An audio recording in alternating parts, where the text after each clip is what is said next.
Bonjour à tous. Hier, nous avons travaillé sur l'explication de texte d'un sonnet de Du Bellay et je vous avais demandé pour aujourd'hui d'essayer de réfléchir aux axes possibles d'un commentaire de ce texte, en vous donnant le défi de trouver 3 axes et de ne pas vous en tenir aux 2 axes qui paraissaient assez évidents. Je vais donc me livrer de nouveau à la lecture du texte puisque il faut se le remettre en mémoire.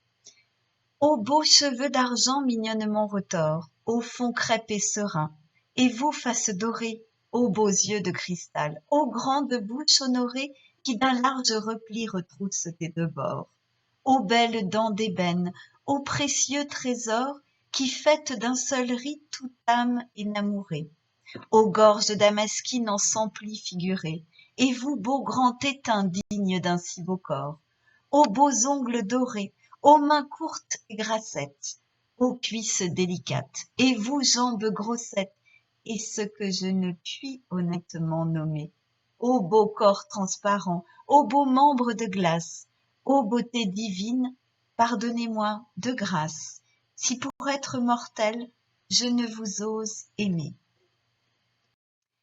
Ceci étant fait, il faut maintenant construire le commentaire. Nous partons évidemment de ce qui a été vu ou observé précédemment. Alors, ce qui a été vu ou observé précédemment, je vous le rappelle rapidement, nous sommes face à un sonnet en alexandrin qui s'inscrit dans le mode des sonnets pétrarchistes. Nous avons une anaphore de l'interjection lyrique, des exclamations nombreuses, un lexique lié à l'amour, l'évocation d'éléments du corps dans un mouvement descendant, un poème descriptif, la présence de 2 adverbes en ment qui sont absolument bannis de la poésie du XVIe, la mise en valeur de la vieillesse, donc plutôt qui inscrit le poème dans le contre-blason, des remarques grivoises, voire pornographiques, une rime peu noble en hête, une femme qui devient une déesse, une femme à qui on s'adresse dans une posture d'humilité, et puis des membres qui sont une référence à la vieillesse dans le dernier tercet, et enfin la phrase finale dont on a vu qu'elle pouvait être polysémique. Donc j'ai un peu réduit le nombre de remarques, je passe rapidement dessus, on a travaillé hier déjà. Ce qui m'intéresse, c'est qu'est-ce que j'en fais? Comment je construis mon commentaire? Alors, ce que j'en fais, c'est que je vais essayer de regrouper les différentes remarques en axes de travail, en axes de réflexion. Ce qui apparaît clairement, c'est tout d'abord 2 axes qui facilement se dessinent. D'abord, il s'agit d'un blason amoureux. On a un blason et on a un blason qui est fait par un homme qui évoque le sentiment amoureux, qui se place en posture de chevalier servant de la dame. Deuxième axe qu'on voit se dessiner facilement, c'est le contre-blason. Ce blason un peu particulier qui consiste à dire du mal plutôt qu'à dire du bien.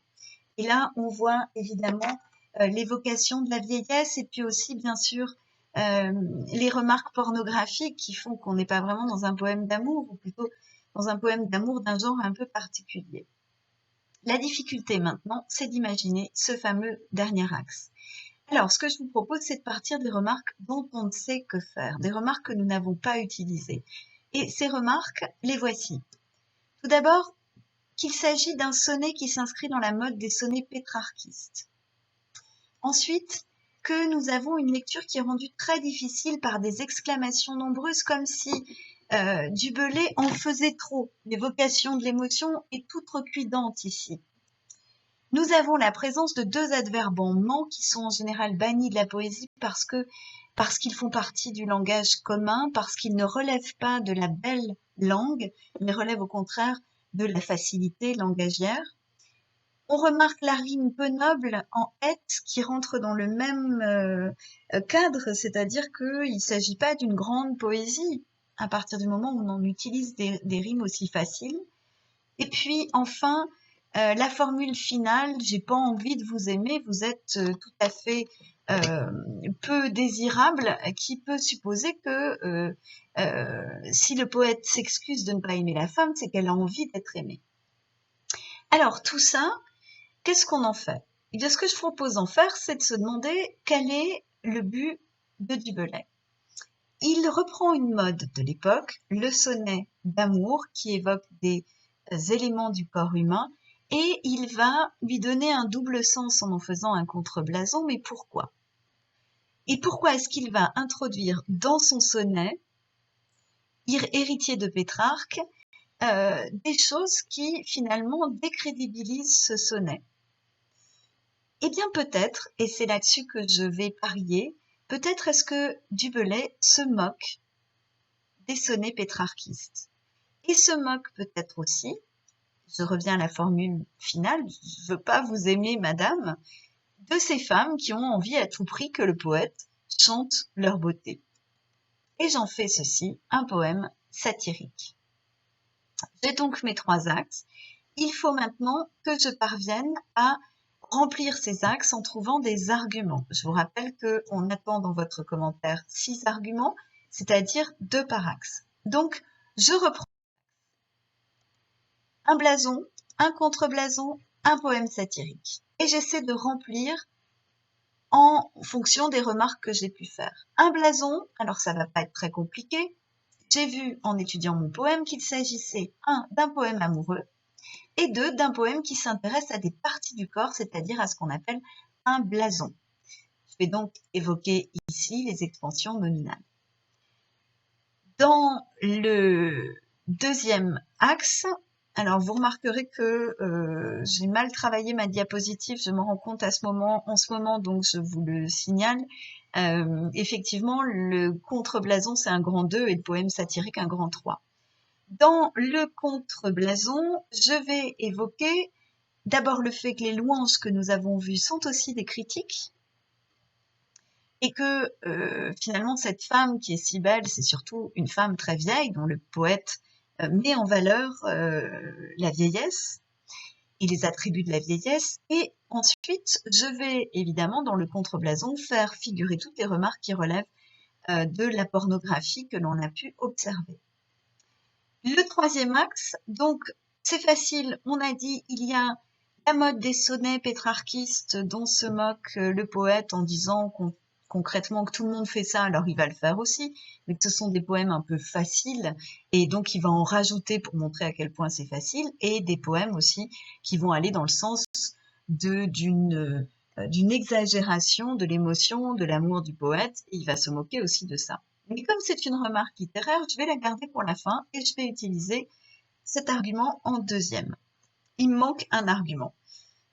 Je reviens à la dernière formule du poème dont j'ai dit peut-être qu'il se moque aussi de celles qui ont absolument envie d'être aimées et il ne veut pas les aimer. Peut-être que ce poème, c'est aussi une façon de se moquer de ces femmes qui sont sans cesse à la recherche de courtisans. Donc, je vais l'utiliser en premier argument.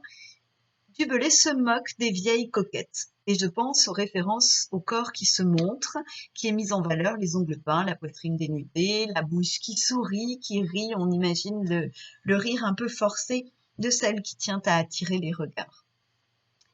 J'ai donc construit le plan de mon commentaire. Je m'intéresse maintenant évidemment à la problématique.